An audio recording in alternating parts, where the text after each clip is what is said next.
ओम नमस्ते अतिराजाय विवेकानंदसूरे सच्चित सुख स्वरूपाय स्वामिने तापहारिणे। अररिया के प्रबुद्ध नागरिकगण और प्यारे छात्रों, आप सबको हमारा नमस्कार, शुभकामनाएं। आज आप सभी लोग युवा दिवस पर स्वामी विवेकानंद जी को आइकॉन जान करके आप सभी लोग उनसे प्रेरणा लेने के लिए यहाँ उपस्थित हुए हैं। स्वामी विवेकानंद जी विश्व में ऐसे विभूति हुई हैं जो बड़े बूढ़े बच्चे सबको युवा बना देने की शक्ति रखते हैं। इसलिए उनके जन्मदिन को युवा दिवस के नाम से अपने भारतवर्ष ने स्वीकार किया है। आप सभी लोगों का उनके जन्मदिन पर अभिनंदन है, स्वागत है। स्वामी विवेकानंद जी एक सफलता का रहस्य बताते हैं। जो लोग भी प्राचीन काल से आज तक सफल हुए हैं, उनका अपने ऊपर विश्वास था। इसी के लिए वे आगे बढ़ पाए हैं, सफल हुए हैं। ये विश्वास केवल बोलने की शक्ति नहीं है, ये एनर्जी है, इसमें शक्ति है। क्यों? ये विश्वास आप माने या न माने, आप सभी लोग सुने तो होंगे ही कि सभी के अंदर भगवान है, सभी के अंदर वही चैतन्य सत्ता है जिसको हम लोग आत्मा और परमात्मा बोलते हैं।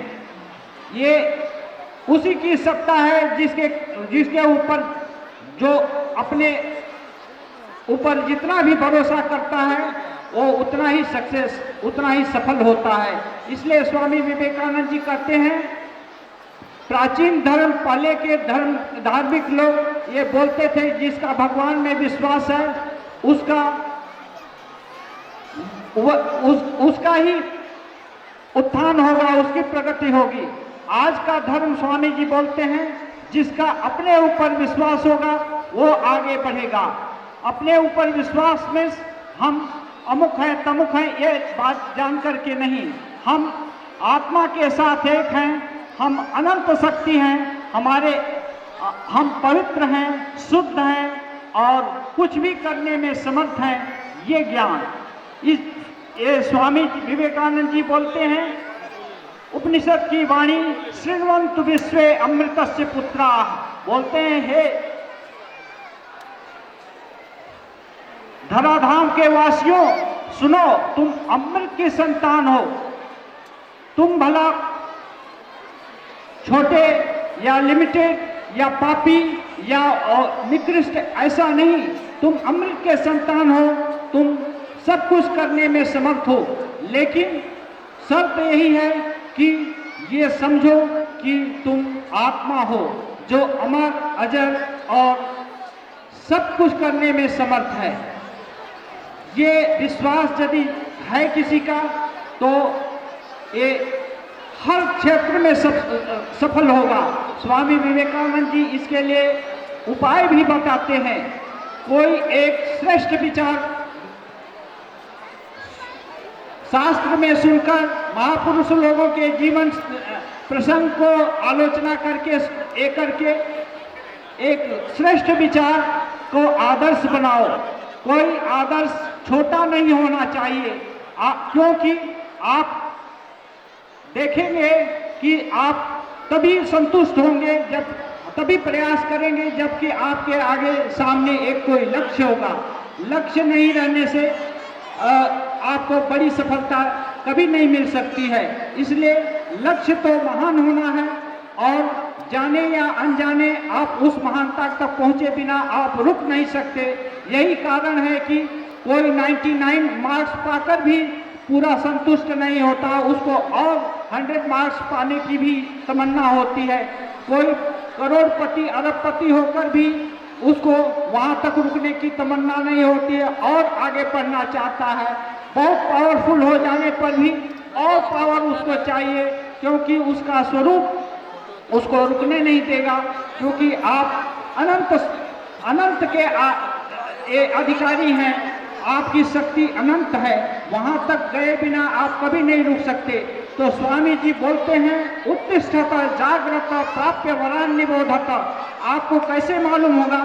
स्वामी जी ये उपनिषद का वाक्य उस समय बोले जिस समय हम लोग पराधीन थे, विदेशियों के अधीन थे, और हमारी क्षमता, हमारे सोचने की, समझने की क्षमता इतनी दुर्बल हो गई थी कि हम इस आध्यात्मिकता का क्या, साधारण अच्छे इंसान होना भी अपने को समझ नहीं पाते थे, या अधिकांश लोग इसमें अपनी कमी महसूस करते थे। इसलिए स्वामी जी बोले एक आदर्श लो और इसका थोड़ा सा दूसरे तरह से अनुवाद किए कि उठो जागो, एक अच्छा लक्ष्य बनाओ और वो लक्ष्य जब तक प्राप्त नहीं होगा तब तक मत रुको। उपनिषद बोलते हैं कि वरान निबोधत, अच्छे श्रेष्ठ लोगों के को पा करके उनका संग करके अपना लक्ष्य निर्धारित करो और तब तक मत रुको जब तक कि उस लक्ष्य तक पहुंच नहीं सकते। स्वामी विवेकानंद जी खुद ही महान विभूति थे, इसलिए वो इस बात को नहीं बोले कि हमारे को फॉलो करो, लेकिन आज वो इतिहास बन चुके हैं और उनको कोई भी फॉलो कर सकता है। आप जानते हैं मनुष्य कब तक जिंदा रहता है? एक यक्ष के प्रश्न के उत्तर में, आप महाभारत का नाम तो सुने ही होंगे, सभी लोग महाभारत का कुछ कुछ कहानी जानते होंगे, सुने होंगे। ये यहीं पर घटना घटी थी अपने ही देश में।